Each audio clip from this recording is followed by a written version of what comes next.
Time now for the Sunday Roundtable, and we're joined this morning by Democratic political analyst Marianne Marsh and Republican political analyst Rob Gray. It's great to have you with us, guys. You just heard Ayanna Pressley, and it certainly sounded like she is willing to jump into eventually, obviously, putting her thumb on the scale for the Boston mayor's race. Can she tip the scale, Marianne? She absolutely can. I mean, look, this is a very progressive primary in September, runoff in November, but you've got to make that September vote. Ayanna Pressley is well liked by many progressive activists across this district, which encompasses literally almost all of Boston, especially communities of color. That could make or break some candidate in this race. What do you think, Rob? I agree she could tip the scale, and the interesting thing will be to see if she does tip it before the preliminary, where she could really have more influence. That would be more courageous than waiting until the final two.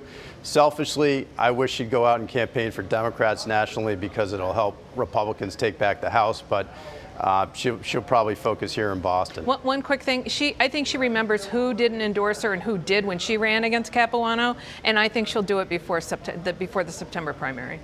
Let's look at the State House. It looks like Maura Healey is getting serious and Charlie Baker is not.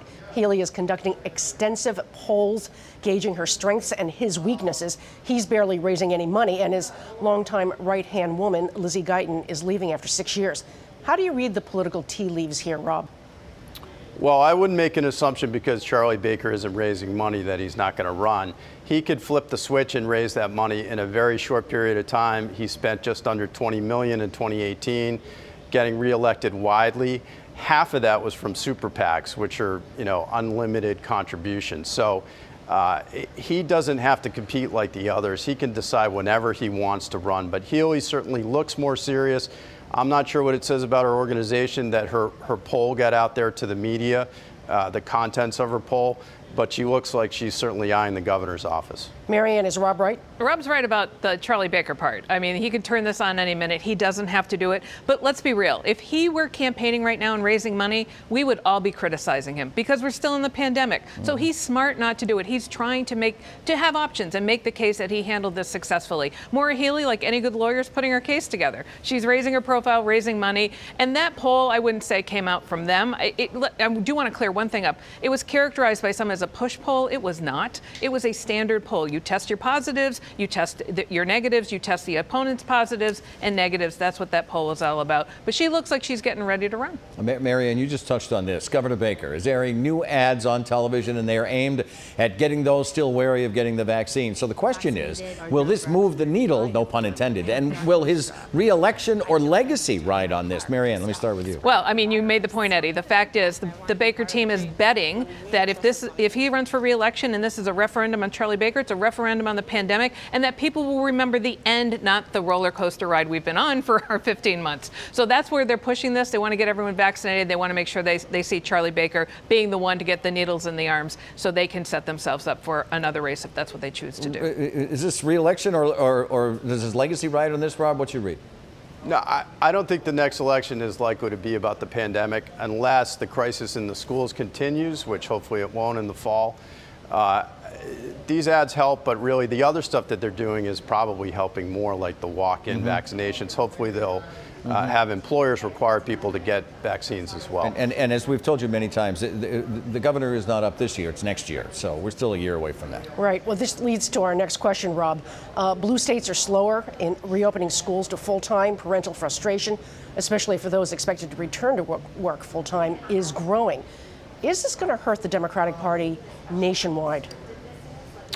I don't think so. I mean, I think people in blue states are frustrated, especially parents with kids in schools. These kids have been set back a year.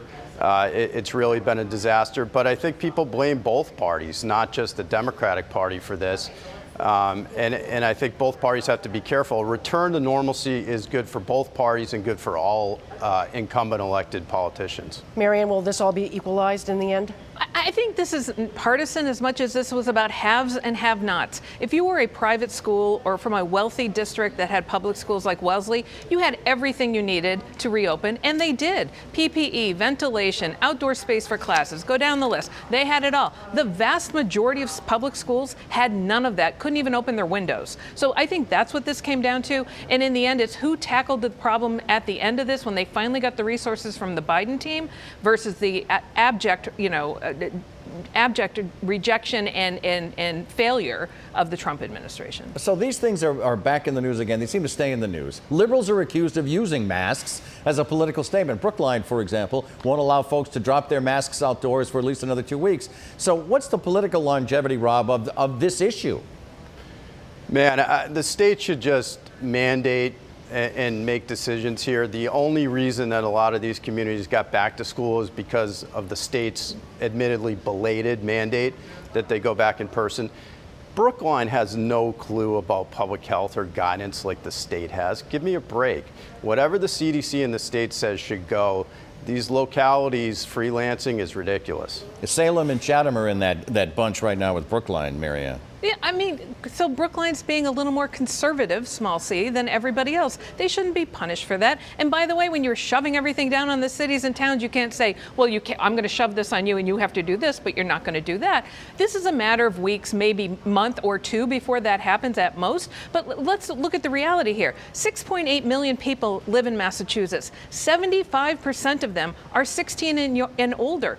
We've only vaccinated 2.7 million people so far fully. So we have a long way to go to vaccinate everybody. And that's the real point here, especially when you remember the fact that 17,300 members of Massachusetts who live in the state are dead from COVID.